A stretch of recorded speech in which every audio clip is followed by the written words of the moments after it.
once in a while, I like to do these sort of just sort of video journal episodes of what I do here. And this is going to be one of those today because I just got back from a workout at the gym, and I think it reminded me of something, and that's to know your limits. Today was leg day, and while I don't particularly care for leg day, I purposely make an excuse to not quit, doing, leg work early. Everyone looks for an excuse, I think, if they don't like leg day to, skip out on their work. But today I had to stop early.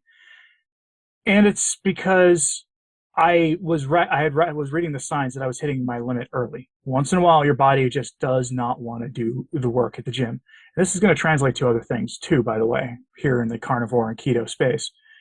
But part of it for me today was that I had gotten tired of doing body weight squats.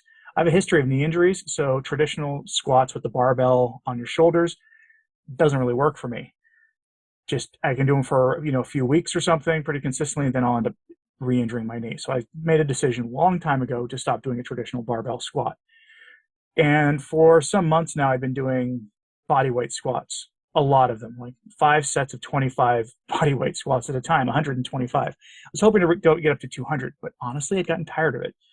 And there's a machine at my gym that I've always been noticing and been wanting to see if my knee could handle it. And it's called a belt squat. And I'll put a picture of a belt squat here on the screen so you see what it looks like.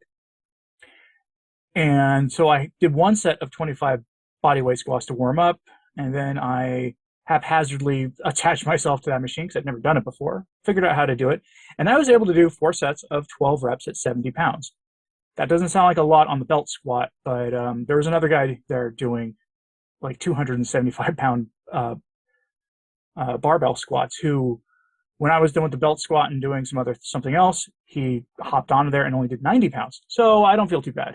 But I'd never done the belt squat before, and I could feel it on the next afterwards. And my legs, my quadriceps, which is what that machine particularly helps work, were just lit up. Like they weren't on fire or anything, but you could tell they'd done the work. And so I did some, bridges, and then I did some leg presses, and my legs started giving out on a vertical leg press. Now, it wasn't dangerous or anything, but I had to cut that early. And finally, when I was going to do what's called a Romanian deadlift, which is a stiff-legged deadlift where you do a relatively lighter amount of weight compared to what a normal deadlift would be, but it works your hamstrings. And my legs gave out. I was done. And I still had a few exercises left to do. I could have pushed it. I could have just not done that one and done some calves and tried to do some other things. But I kind of knew that I had hit the wall and that this just happens, especially when you fundamentally change a workout routine. So what does that have to do with carnivore? Well, there's a big debate in carnivore circles about whether you should exercise. I think you should. And I'll do a separate video on why you should exercise, on the benefits of exercise and how to get started if you don't have a history of it, because once upon a time I didn't have a history of exercise either. But really, one thing that's really huge in the carnivore space is fasting. And some people say, don't fast, it's not a good idea. You see lots of carnivores intermittent fasting. You see a lot of people on keto, intermittent fasting. You see people doing not just the intermittent fast of 16 hours or 18 hours. You see people doing what gets called monk fasting, not fasting for 24, 36, 48, 72 hours, something like that. And this is where it's key to know your limits. You need to know how to listen to your body. What is your body telling you when you're doing these things? When you're adding a new exercise at the gym that you have never done before, when you are going for a longer fast than usual, or sometimes for a normal fast for you. Let's say I think most people who've intermittent fasted have had a day where they normally would say fast for 18 hours and have a 6-hour eating window. Okay, let's put it that way. They have a 6-hour eating window. And they've hit like hour 14 and they have to eat. Just for whatever reason, their body's like, bro, give us some food. So they do. They break their fast. Same goes in the gym. Same goes for 24-hour fast, 36-hour fast, whatever you're doing. The whole point of what we do here is to optimize our life, to achieve optimum human health and human performance, whether that's athletically, intellectually, whatever we're doing. What we feed our body and what we don't feed our body will impact that. We realize this. It seems like the rest of the world is just now catching up to this realization. But we need to realize this. So my suggestion, since most of you fast, and I think a lot of you do lift weights also, is have a plan B.